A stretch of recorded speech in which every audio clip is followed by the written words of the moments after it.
Assalamualaikum warahmatullahi wabarakatuh.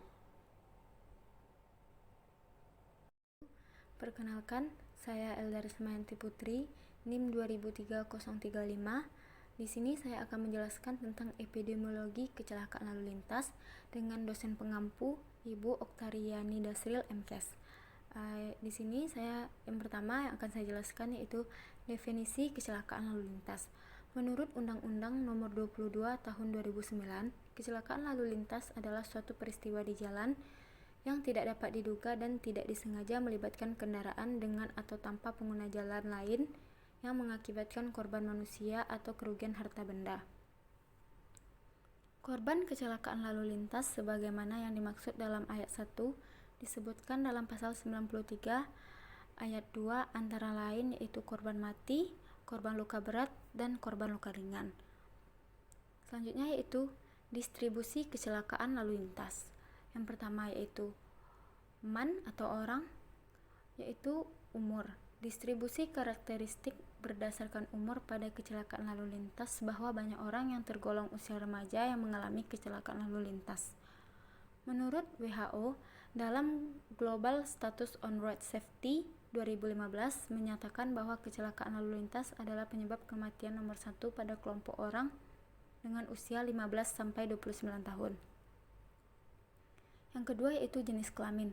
Kecelakaan lalu lintas berdasarkan jenis kelamin disebabkan adanya perbedaan frekuensi pengguna kendaraan. Perempuan yang biasanya hanya menjadi penumpang kini dapat mengendarai kendaraan bermotor sendiri. Yang kedua yaitu place atau tempat. Jumlah kecelakaan yang terjadi dapat dipengaruhi oleh epidemiologi lokasi atau tempat yang berupa jalan di daerah persimpangan dan ruas-ruas jalan atau jalan lurus. Selanjutnya yaitu time atau waktu. Jumlah kecelakaan yang terjadi dipengaruhi oleh waktu, dari waktu pagi, siang, petang, maupun malam hari. Hal ini disebabkan karena kondisi waktu itu adalah kondisi capek atau mengantuk. Selanjutnya yaitu faktor risiko kecelakaan lalu lintas. Yang pertama yaitu faktor manusia. Faktor yang menyebabkan kecelakaan ialah fisik pengemudi, tingkat kedisiplinan dan pemahaman berlalu lintas yang masih rendah, kecakapan pengemudi, jarak pandang yang kurang antar kendaraan, serta pelanggaran nilai batas kecepatan maksimum kendaraan. Selanjutnya yaitu yang kedua, usia pengemudi. Berdasarkan usia, pelaku kecelakaan lalu lintas sebagian besar berusia 22-30 tahun, kemudian disusul antara usia 31 tahun sampai 40 tahun. Selanjutnya yaitu faktor kendaraan. Kendaraan tercatat menjadi penyebab kecelakaan lalu lintas yang berakibat parah. Kecelakaan lalu lintas sebagai akibat kerusakan rem atau remblong. Selain rem, masih banyak alat pemberi isyarat, pada umumnya berupa isyarat, sebagaimana kelengkapan kendaraan yang sering terabaikan. Dalam keputusan Menteri Perhubungan Nomor 18 Tahun 1993 tentang pengujian tipe kendaraan bermotor menyebutkan tujuannya. Yang pertama yaitu untuk memberikan jaminan keselamatan secara teknis terdapat pengguna kendaraan bermotor di jalan.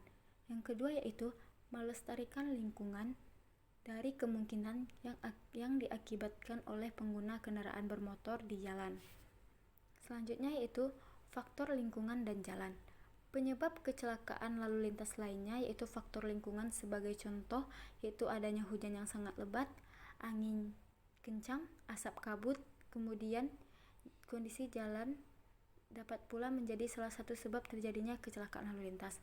Para ahli merancang sistem jaringan dan rancangan jalan sedemikian rupa untuk mempengaruhi tingkah laku para pengguna jalan dan untuk mengurangi pencegahan tindakan-tindakan yang membahayakan keselamatan lalu lintas.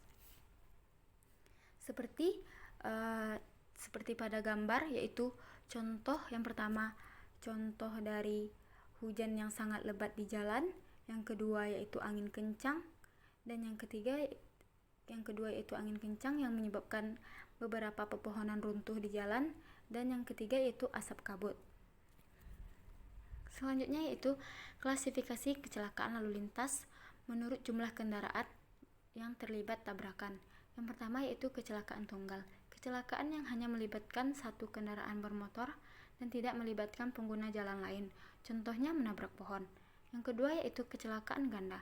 Kecelakaan yang melibatkan lebih dari satu kendaraan atau kendaraan dengan pejalan kaki yang mengalami kecelakaan di waktu dan tempat yang sama. Selanjutnya itu klasifikasi kecelakaan lalu lintas menurut tabrakan yang terjadi, yaitu Purnomo DDK 2011. Yang pertama yaitu rear end collision, yaitu tabrakan depan belakang. Jenis tabrakan di mana tabrakan terjadi dua atau lebih kendaraan di mana kendaraan menabrak kendaraan di depannya. Yang kedua yaitu side collision, tabrakan depan samping, itu jenis tabrakan di mana terjadi antara dua kendaraan secara bersampingan dengan arah yang sama. Yang ketiga yaitu rollover, yaitu terguling, jenis tabrakan di mana kendaraan terjungkir balik, biasanya terjadi pada kendaraan dengan profil yang lebih tinggi seperti trek. Contoh dari tabrakan depan belakang, dan juga ini juga ada contoh dari tabrakan depan samping dan tabrakan terguling. Selanjutnya yaitu pencegahan kecelakaan lalu lintas. Yang pertama, pastikan kondisi kendaraan dalam kondisi baik. Kondisi kendaraan akan sangat krusial, maka dari itu pastikan bahwa kondisi motor atau mobil Anda dalam keadaan prima. Cek oli, mesin, lalu cek juga tekanan angin pada ban mobil atau motor. Yang kedua yaitu pastikan bahwa Anda mudah terlihat oleh pengendara lain. Memastikan bahwa Anda mudah dilihat saat berada di jalan juga sangat penting, terutama jika Anda berkendara di malam hari. Tujuannya adalah untuk menghindari orang lain yang lalai dan dapat membahayakan Anda dalam perjalanan. Yang ketiga yaitu jika kurang sehat, hindari mengemudi di malam hari. Mengemudi di malam hari lebih berbahaya dibandingkan dengan siang hari karena minimnya jarak pandang, maka dari itu perlu konsentrasi penuh bagi pengemudinya.